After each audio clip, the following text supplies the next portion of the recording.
भारत सरकार के जल संसाधन विभाग, नदी विकास और गंगा कायाकल्प जल शक्ति मंत्रालय के द्वारा जल संरक्षण के क्षेत्र में विशेष कार्य करने वाले लोगों को प्रोत्साहित करने के लिए केंद्र सरकार के माई गवर्नमेंट पोर्टल के द्वारा जल नायक वाटर हीरो पुरस्कार योजना सितंबर 2019 से जून 2020 तक 10 महीने मासिक स्तर पर चलाई गई थी, जिसमें विजेताओं को राष्ट्रीय स्तर के जल नायक वाटर हीरो सम्मान के साथ साथ 10,000 रुपए पुरस्कार राशि भी प्रदान की जा रही है। इसी श्रृंखला में राजस्थान के भीलवाड़ा जिले के शाहपुरा कस्बा निवासी युवा शिक्षक दिनेश सिंह भाटी का नाम जून 2020 के घोषित परिणाम में चयनित हुआ है।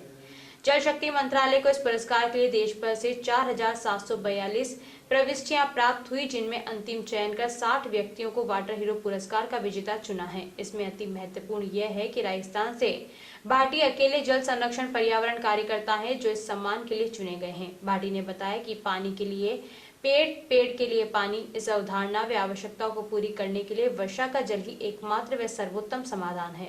वर्षा के पानी को इकट्ठा कर संरक्षण व संचय कर हम भूमिगत जल में वृद्धि, पेयजल प्राप्ति, उन्नत खेती, पशुपालन, पौधारोपण आदि सभी कार्य बिना किसी समस्या के अधिक गुणवत्ता से कर राजस्थान जैसे शुष्क प्रदेश को जल संकट की गंभीर समस्या से निजात दिला सकते हैं।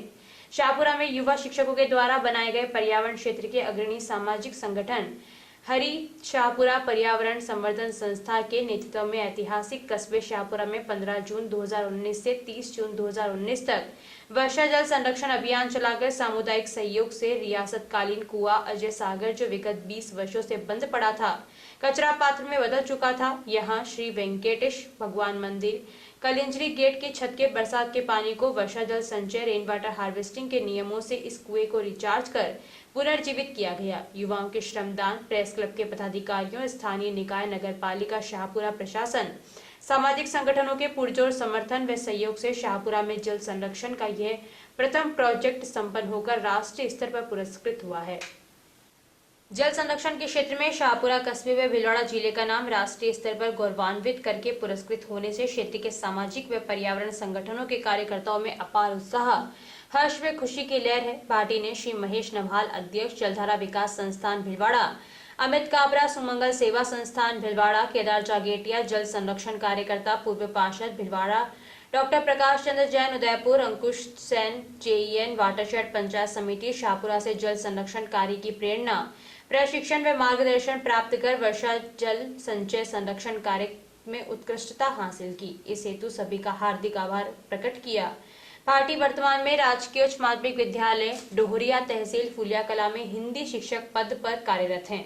अपने विद्यालय में भी विगत 2 वर्षों में अनेक छायादार, औषधीय व पुष्पीय पौधों का रोपण किया है। शाहपुरा के मुख्य ब्लॉक शिक्षा अधिकारी विष्णुदत्त शर्मा ने अपने अधीनस्थ शिक्षक दिनेश सिंह भाटी की इस अभूतपूर्व उपलब्धि पर अपार हर्ष व्यक्त करते हुए बधाई दी व इस कार्य को अन्य सभी शिक्षकों के लिए प्रेरक बताया है। आगामी लक्ष्यों के लिए शाहपुरा क्षेत्र के विभिन्न जल स्रोतों जैसे तालाब, एनीकट, ऐतिहासिक पौराणिक बावड़ियां, हैंडपंप एवं ट्यूबवेल का एक सामाजिक सर्वेक्षण कर लिया है, जिनमें से प्राथमिकता के आधार पर राजकीय विद्यालय, महाविद्यालय, छात्रावास का चयन कर इनके जल स्रोतों में वर्षा जल संरक्षण का कार्य द्वितीय चरण में किया जाएगा। भाटी से विशेष बातचीत की हमारे संवाददाता मुरली मनोहर सेन ने। देखें ये रिपोर्ट। भारत सरकार ने सितंबर 2019 को जल संरक्षण को लेकर वाटर हीरो नाम की एक प्रतियोगिता चालू की, जिसमें से करीब भारतवर्ष में 5,000 करीब व्यक्तियों ने भाग लिया, जिसमें से 60 व्यक्तियों को चुना गया, जिसमें राजस्थान में एकमात्र जो चुने गए हैं वाटर हीरो दिनेश सिंह भाटी, जो हमारे साथ हैं। जानते हैं इनसे इस क्षेत्र में इन्होंने कैसे प्रेरणा इसकी कहाँ से मिली और इन्होंने किससे प्रेरित होकर ये कार्य किया।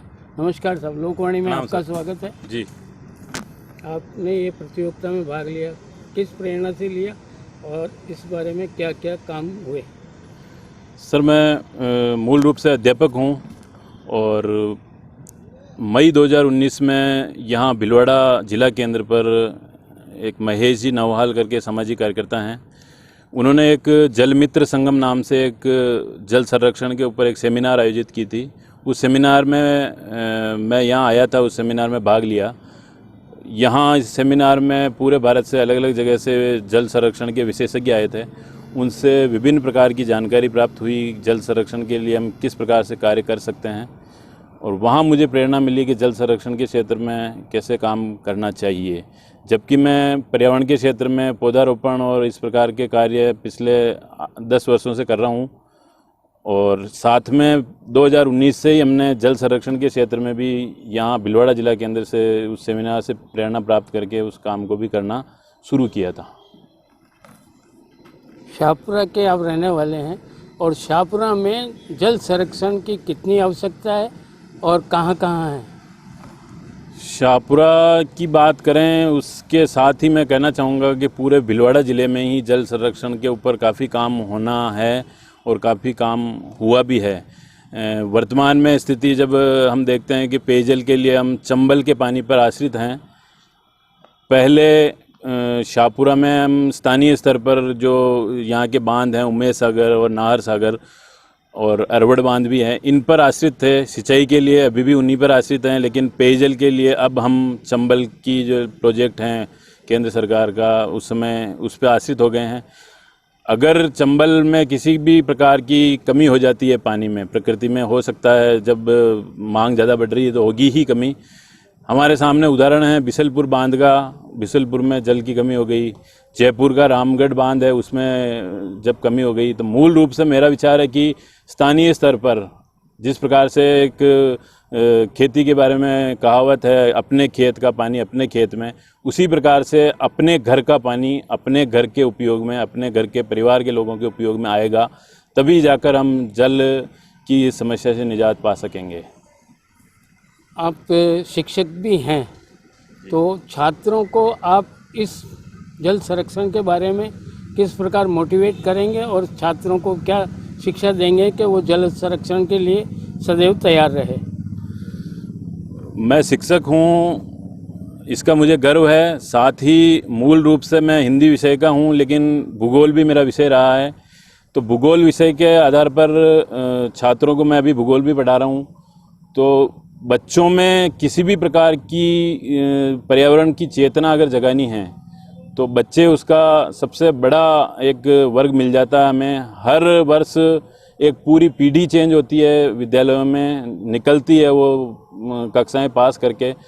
तो बच्चों को पढ़ाने के लिए जल संरक्षण शुरुआती समय से ही उनको छोटी छोटी बातें जल संरक्षण की हम बता के उनको अच्छे से प्रेरित कर सकते हैं, क्योंकि उन्हीं में से ही भविष्य में अलग अलग प्रकार के अधिकारी, कर्मचारी और अलग अलग व्यापारी लोग बनेंगे। तो वो विद्यालय स्तर पर ही अभी तक ये हो रहा है, पाठ्यक्रमों में शामिल है, लेकिन वो सारा पाठ्यक्रम में कागजों में शामिल है। उस काम को प्रैक्टिकली करने के लिए, प्रायोगिक रूप से करने के लिए सरकार भी प्रयास कर रही है इस प्रकार का। लेकिन उसमें अगर युवा शिक्षक साथी अगर और ज़्यादा प्रभावी रूप से काम करें, इस प्रकार की सेमिनार और इस प्रकार के प्रैक्टिकल काम जितने ज़्यादा होंगे, तभी जाकर हम बच्चों को अच्छे से शिक्षा दे सकेंगे, ताकि जल संरक्षण का काम राष्ट्रीय स्तर पर, पूरे भारत के स्तर पर बहुत अच्छे से हो सके। तो बच्चों के लिए तो शुरुआत से प्रैक्टिकल ही शिक्षा जरूरी है, मगर आम आदमी जल संरक्षण में आगे आए।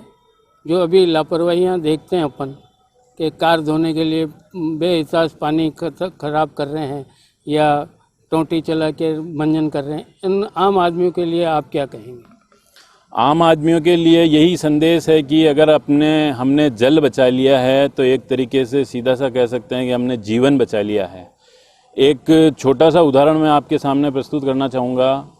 25 × 4 40 यानी कि 1000 स्क्वायर फीट का जो भी घर है, उसके ऊपर बरसात के एक सामान्य वर्षा अगर होती है, उस सीज़न में 1 लाख लीटर पानी बरसता है, जो वो बरस के नालियों के द्वारा व्यर्थ बह के निकल जाता है, चला जाता है। 1 लाख लीटर पानी यानी कि लगभग 20 टैंकर पानी हमारे एक सीज़न में निकल जाता है। उस पानी की अगर वैल्यूशन करें तो लगभग 6000 का पानी हमारे घर से यूं ही व्यर्थ बहकर चला जाता है। केवल हमको ये करना है कि अपन घर पर पाइप के द्वारा उस पानी को ट्यूबवेल में, हैंडपंप में, या नहीं भी कर पाएँ तो भी अपना जो वर्षा का पानी का जो हौद है, टैंक है, उसमें भी हम उसको कर सकते हैं। उसके वाल लग सकता है, उसके बाद अपन उसको बंद कर सकते हैं और उस पानी को अच्छे से काम में ले सकते हैं। साथ ही जो पानी की मोटर है, अपनी घर की पानी ऊपर चढ़ाते हैं, उसके लिए एक अलार्म आता है कि पानी की टंकी भर गई, तो उसको 200-250 रुपये में वो अलार्म लग जाता है आराम से। उससे भी अपन काफ़ी पानी बचा सकते हैं। और कुल मिला के अगर हमें जीवन बचाना है और जल का संरक्षण करना है, यानी कि हमें जीवन का संरक्षण करना हमें पड़ेगा ही, क्योंकि विश्व स्तर पर देखें, पिछले वर्ष 2018 में हमने देखा केप टाउन अफ्रीका में बहुत ज़्यादा समस्या हो गई थी, चेन्नई में समस्या हुई है, भारत में जयपुर में अभी समस्या चल रही है रामगढ़ बांध की। तो ये अगर हम समस्याएं यूँ सोचें कि ये अपने से बहुत दूर हैं, लेकिन दूर नहीं है, ये सारी समस्याएं हमारे आसपास ही है और इसके समाधान भी हमारे आसपास ही हैं। तो हमें हमारे घर से शुरुआत करनी पड़ेगी, अपने खुद से शुरुआत करनी पड़ेगी, तभी हम जल का संरक्षण कर पाएंगे और जीवन को बचा पाएंगे। तो ये थे दिनेश जी भाटी, जो बताते हैं कि बच्चों में पाठ्यक्रम के अलावा प्रैक्टिकल शिक्षा ही उनको देख के जल संरक्षण के प्रति जागरूक किया जा सकता है और आम आदमी अपनी आवश्यकता के अनुसार ही जल उपयोग करे और जल संरक्षण जो बरसात का जल है उसको वापस धरती में डाल दे, तो आने वाला समय और भविष्य सबका उज्जवल होगा। मुरली मनोहर सैन, लोकवाणी, भीलवाड़ा।